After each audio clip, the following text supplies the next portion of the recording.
Good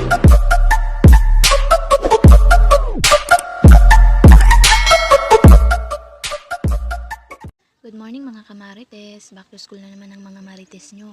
Gawa ng Lunes ngayon siguradong maraming estudyanteng papasok ngayon. Dahil ito na yung last week na papasukan ng mga marites nyo. Gawa ng sa sunod baka wala ng pasok dahil mag-aasikaso na sila sa graduation nila. Kaya ayan, baka itong week na lang ang pasok ng mga marites nyo, kaya sulitin na natin.